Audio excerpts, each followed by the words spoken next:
Tech firms are increasingly being forced to rethink what goes unchallenged on their platforms.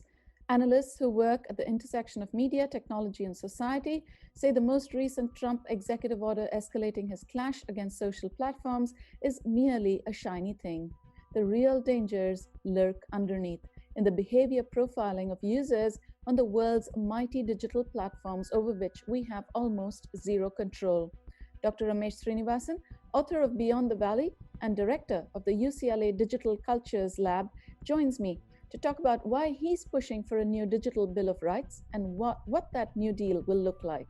We bring you highlights from that conversation.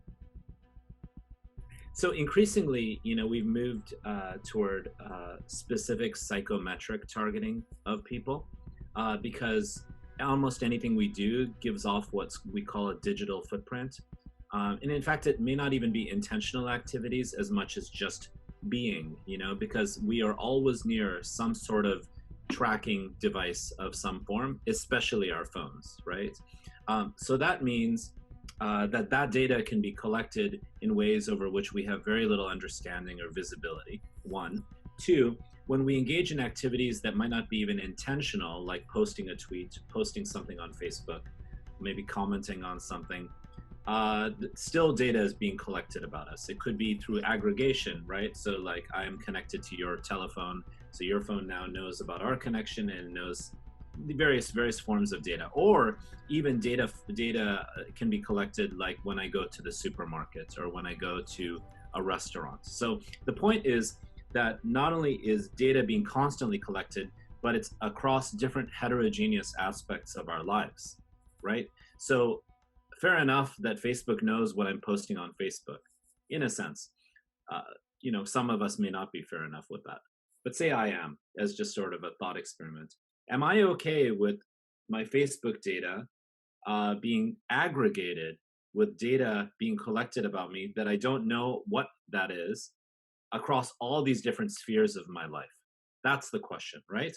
So what we're doing is, or not what we're doing, what we are having done to us is the stitching together of a composite aggregated identity over which we have absolutely no understanding, visibility, control, or ability to do anything about. Basically, even this term is used in academia, data bodies. It's kind of a weird term, but it's almost like we are sort of anthropomorphizing some sort of digital version of ourselves that we have no control over or power over. And so the reason why that matters is that can then be skewed, that new sort of identity. Imagine I have a new version of Nikki, or a new version of Ramesh. I can then kind of act upon that supposed simulated identity, right? So I can basically transform you into that identity because I think that's who you are, and I can then I can steer you and move you in particular behavioral directions because that identity can be so closely correlated to predictions of psychological identity. That doesn't mean identity in a static sense. It's much more dynamic, and in that sense it's much more pernicious, right? It's not that Ramesh is South Asian, blah blah blah, and this age and obviously very progressive and blah blah blah. It's actually that he can be irritable in relation to this person at this time at this location, right? And so you can actually influence people's voting behavior as a function of that. Now, there's not clear large-scale data showing that that happens by both the Russian government as well as groups like Cambridge Analytica, but there's also clear evidence that almost all of President Trump's digital strategy, or actually just political campaign strategy, moving into the next 5 months of this election, will focus primarily on digital advertising. So what's called advertising is actually now a mask for behavioral modification. And the reason why is I can purchase actually your data. I can purchase anyone's data because we don't have regulation of data brokers, who are these third parties that essentially have all this stuff about us that even we don't have disclosure of or power over. Now, the reason why that matters so much is what is at stake here is not only the political autonomy of citizens in a democracy, but what's also potentially at stake is our life chances, so to speak, on the level of what economic opportunities we may or may not receive based on predictions made about our own productivity, our own value in a sense, right? So so that's actually extremely important. And in fact, there's like a Black Mirror episode kind of almost mapping that out called Nosedive, that really looks at things like how access to housing loans, access to housing, access to bank loans, access to insurance, the way the police treat you, which is very, very timely, right? All of these things are connected to these big data micro targeting algorithms. So in a sense, our lives and our opportunity to live in a way that might be with social mobility, with justice, with power over our own identities is compromised by the current situation, and it's going to get worse and worse moving forward unless we do something about it. So the digital bill of rights is multi-layered. So the individual should have full disclosure of what's being collected about them, one. Two, the individual should be able to let those who are collecting about them, let them know, hey, you can't collect such and such about me. It might mean that they are no longer offered the service. Okay, that's a sort of business-minded possibility. And so, okay, that's fine. Second, third, we need to know who any aggregation of data. That's really important, right? So, like, it's not just what is Facebook collecting about me. It's also like, is Facebook is there an accessibility to my credit card records as well? So that's aggregation, retention of data. So maybe I have data about you when you're 21, and I can use that when you're 35 or something like that. And so is that something that we're okay with doing? So those are kind of the data disclosure parts, and the political part of it I already spoke about, but it's also very much economic. So what we're also talking about with the Digital Bill of Rights is it's not just about individual rights, it's about the rights to be economically sort of self-sufficient and have economic sovereignty. So also in this Digital Bill of Rights are things like regulating the gig economy, ensuring with automation, which is all being run by private corporations, that people have jobs as their jobs get taken away, or at least are paid things like universal basic income or dividend funds, like Andrew Yang spoke about on the campaign. The other aspect to it that I think is really important is increasingly our experiences with technology are mediated by algorithmic systems and AI systems. And this is really important because we found that things like facial recognition technologies have turned out to be racist. We found that AI systems being used to automate human resources work have turned out to be sexist against women for science and engineering jobs. Of course, right?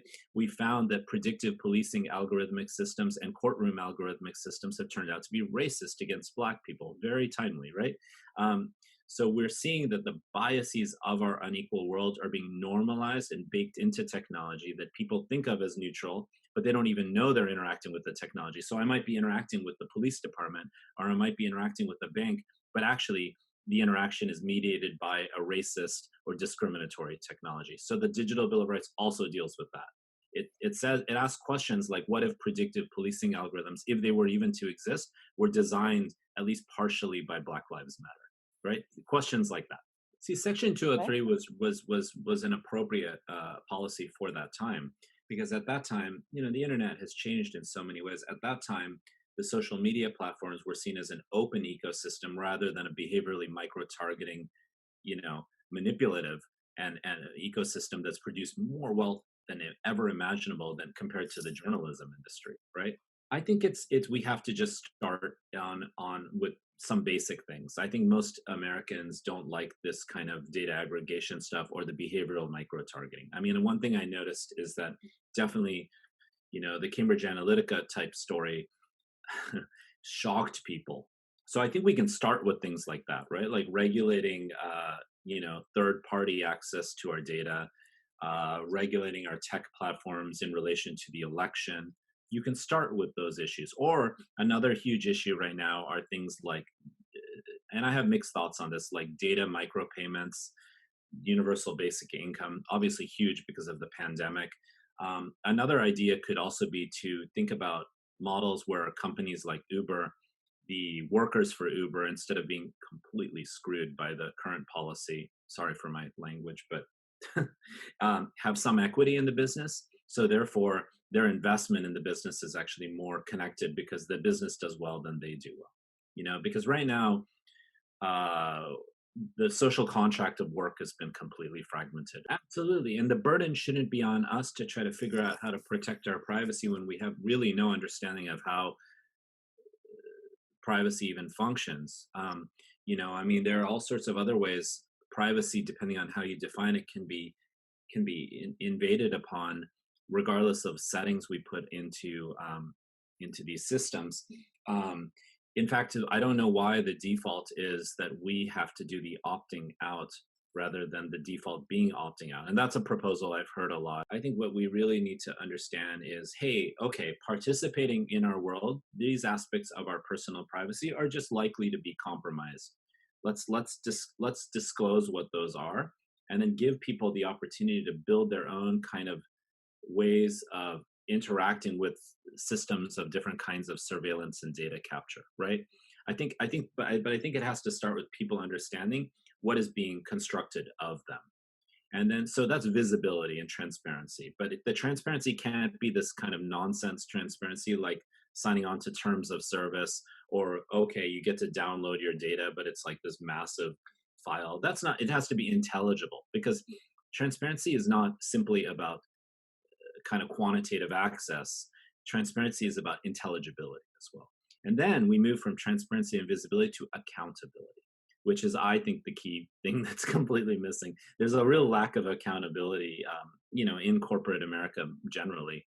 To sometimes there is to consumers, but certainly not to workers. And in a sense, we are both the consumers and the value of those technologies, right? Like, I don't go on to Twitter to see, really, I'm not that interested in what Jack tweets. And sometimes it's okay, but he's just Jack. I go onto Twitter to see what you might tweet, or what hundreds of other people might tweet, right? So we are, in a sense, the value that's being monetized by those platforms. And per what I was discussing with Amy, they've become the value kind of proposition for all journalism. So in a sense, they're just sort of almost pirating journalistic content, putting it into their inflammatory optimized algorithms, attention optimized algorithms, right? Because it's not simply about them publishing something, a story you might write, or a story that Democracy Now! Might write. It's actually the algorithmic decisions around what is presented to whom in what ways. That's the issue. So in a sense, say you and I, we're both South Asian. I think you might be Tamilian like me with your last name. Say we're very similar politically, we're very similar demographically, we have very similar education level, and we're sitting right next to each other. We might be presented with completely different, kind of worlds when we go onto our phones or onto our computers, because of that specificity of micro-targeting. So no longer is it segmentation, it's individual behavioral manipulative micro-targeting. I don't think, that there isn't value in Facebook for businesses. I think the question is, I think it's more about arming all of us as users and consumers with the right kinds of information. I mean, look, marketing is always been built upon segmentation, right? Yep, But segmentation is different, as I just said, than behaviorally manipulative, individualized micro-targeting, right? Ironically, big data became, the more and more big data we got, the more we were able to target specific people, and no longer specific people, but specific people's psychoses and neuroses, right? And I think that is what's happening. And then the other aspect to this that I think is really important, especially given that you're sharing this with the South Asian audience, is the disconnect on the global level between those building and monetizing and kind of managing these companies and people thousands of miles away, right? So that is, remember, the vast majority of Facebook users, but also you have to think about Instagram and WhatsApp, both of which are owned by Facebook. WhatsApp, of course, is dominantly used outside of America, but the vast majority of Facebook users are in the global South, right? So, that's because there's more people, Africa, South Asia, etc., South America. And that's why we've seen again and again and again these kind of cultural discriminatory elements. The intention, I doubt, is discriminatory, right? I don't think that, I'm not trying to malign any human being. In fact, I never try to do that. But I do understand, but when a white male, or maybe an Asian American male, which is dominantly who we're talking about here, are making decisions about, whether the Rohingya in Burma are the terrorists or the Burmese government that's committing the genocide against the Rohingya, and they don't have a clue about any of this, and they'd start labeling the Rohingyas the terrorists who are having a genocide committed against them, and then Facebook therefore embeds those sorts of labels and filters. It completely hijacks the media cycle, not only within Burma, within Myanmar, but also across the world. So that ends up creating real life impacts where people in the country start enacting violence against these poor people. People around the world support a brutal military genocide. We saw that happen again and again and again. We've seen that happen in Sri Lanka, when, again, another South Asian example with the killings of people, of Muslims, because of stupid rumors and conspiracy theories that are, again, conspiracy theories go viral online. And we can see that right now with COVID-19 conspiracy theories that love Facebook. Just to wrap this up, let's say the New Deal actually does happen in a few years' time or whatever. What would the user experience be like on, say, a platform like Twitter? What would change? What has to change when you opt in? Great question. I think when people are on, maybe perhaps when they log on to Twitter, they get a sort of visualization or some clearly expressed, unlike the terms of service right now, which are unreadable for anybody, including me. You know, you when you log on there, you basically say, like, you get to know what's, you know, you can have almost levers of what can be collected about you, and you get performance as a function of that, or lack thereof. I mean, not performance, but you get this for that. You know, we get to make clear exchanges. I think that could be something that can happen quite quickly. I think the shutting off of these sort of other pipes of data, like I mentioned, the credit card records, the data broker stuff, shutting that off. So each, you know, Twitter has what it has on you, and Twitter's telling you what it has, right? Those things can happen. And I think the third aspect is the disclosure, at least on a heuristic level, of how these algorithmic systems work, and really ensuring that especially vulnerable populations have greater power to audit those systems, as well as be involved in the collaborative design of those systems. So those are like three things that I think can happen over the next 5 years or so.